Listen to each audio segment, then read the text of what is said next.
Hi guys, if you've been having some trouble with your Ryzen processor not boosting, I had that trouble, and the fix for mine was a BIOS update.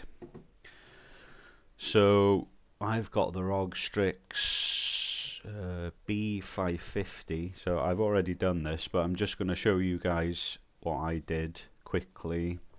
I just put ROG Strix B550F, it's there, Wi-Fi 2 BIOS update, and then it's this top one up here. I click that one, and then it's here. Version 3607 is the latest one. And then you just click download, but it does say before running the USB BIOS flashback tool, please rename the BIOS file. Okay, so what I've already done is I've put a new file on my desktop and just called it ROG BIOS update, so you can do the same if you want. And then I'll just download that. I'd already done it, but I'll open this one and it'll come up with this in your downloads. So first we need to run this BIOS renamer, so we'll click that, extract all, and then you browse and look for that file that you've created on desktop. So it'll be desktop and it'll be ROG BIOS updates,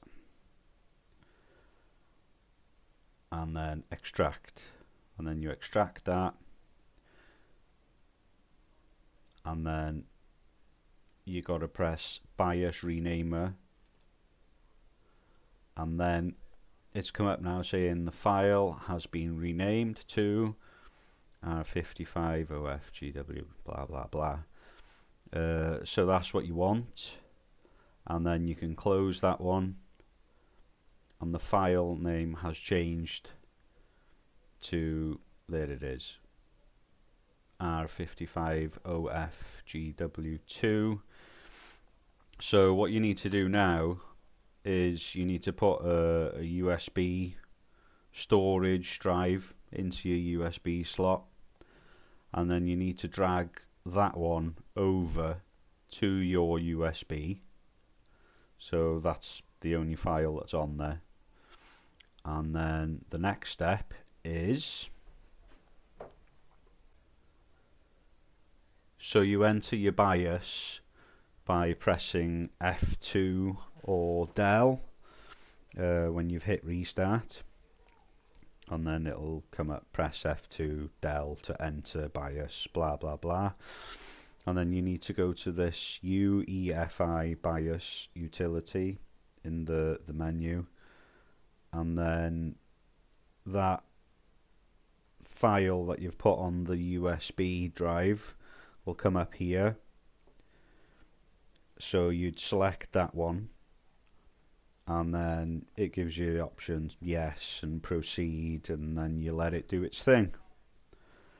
And then there was another option that came up, actually. It says this, please back up your BitLocker recovery key if you've got it enabled, but to check you can just go to the search bar on your computer and make sure that is off. Mine was already off, so I didn't have to worry about it, and then it was just yes, and then carry on from there. And then once you've got to just let it do its thing, and afterwards I had to change a couple of the settings in the BIOS for my memory, because I've got 3600 speed memory. It was actually running slower once I'd done this update, but I just changed it back in the BIOS after, and save changes and restart, and it was all good. And then I was just running on the benchmarking thing, and you can see here now my average turbo is 4.55 gigahertz, where before it was just stuck on 3.6. It wouldn't go any higher than that. So anyway, if you give that a go, it definitely made a difference on mine, and hopefully it will on yours too. But yeah, you can see it there. Average 4.55 gigahertz. So yeah, give it a go and see what happens. But I was getting loads of, well, maybe not loads, but I was getting a lot of lag on some games and things, and it was just my CPU just wasn't boosting. So give this a go for your motherboard and CPU, and I'm sure it'll make a difference. So yeah, well, that's it. Give it a go and catch you later.